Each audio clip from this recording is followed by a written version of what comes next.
Olá e bem-vindos a mais uma edição do Commodities Corner. Nosso convidado de hoje é Mark Purvan, diretor global de pesquisa e economia da indústria do ANZ na Austrália. Mark, os preços do minério de ferro despencaram 70% nos últimos 2 anos, para $55 a tonelada. A BHP e a Rio continuaram lucrando apesar da queda, enquanto menores produtores requerem preços acima de $70 a tonelada para obtenção de lucro.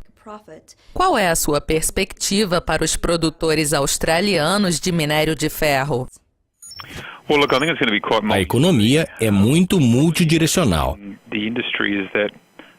O problema da indústria é que preços muito altos, como vimos durante os últimos 4 ou 5 anos, criaram uma nova indústria, particularmente aqui na Austrália,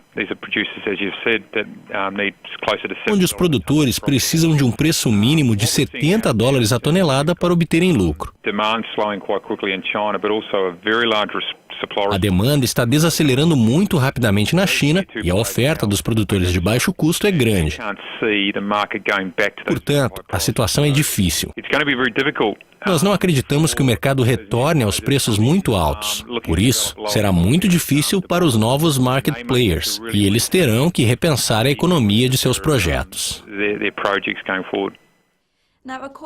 Segundo o Financial Times, de quinta-feira, a China deve cortar a taxa para mineradoras de minério de ferro em 40% a partir de 1º de maio. Alguns analistas acreditam que a produção doméstica permanecerá no ritmo atual e a oferta global vai aumentar. Será que isso fará com que os preços caiam ainda mais?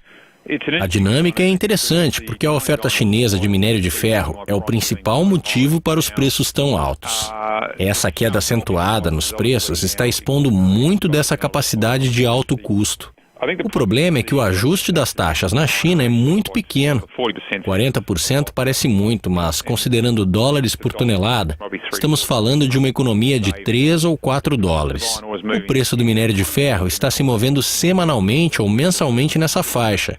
Então, alguns desses ajustes já foram antecipados de forma ineficiente. Eu acredito que, de qualquer forma, a oferta já tem se comportado de maneira elástica na China, apesar dos preços mais baixos, porque as siderúrgicas estão obtendo pequenas margens de lucros no momento e podem manter o funcionamento dessas pequenas operações. É importante colocar o ajuste em contexto, pois $3 ou $4 por tonelada não representa uma grande economia. E os preços caíram cerca de $60 ou $70 por tonelada nos últimos 6 meses aproximadamente. O RBA afirmou que o dólar australiano permanece acima das estimativas de seu valor fundamental, em função da queda significativa nos preços de commodities essenciais. Que política econômica foi implementada para lidar com o colapso dos preços do minério de ferro? A recente decisão do RBA de manter as taxas reflete a expectativa de que a dinâmica dos mercados irá se normalizar e de que o dólar australiano irá se valorizar um pouco mais, porque fundamentalmente a moeda provavelmente esteja um pouco supervalorizada em relação aos preços das commodities. Não há muita margem para a manobra em termos de política fiscal. A Austrália tem um déficit orçamentário no momento e eles estão tentando restaurá-lo. E, portanto, provavelmente não tomarão medidas agressivas de política fiscal. Eles mantiveram a taxa e a política monetária, mas talvez estejam esperando um aumento da taxa dos Estados Unidos, o que colocaria pressão de baixa sobre o dólar australiano. Eles acreditam que ainda há riscos para a moeda e talvez queiram estar preparados para um corte, caso não haja movimento.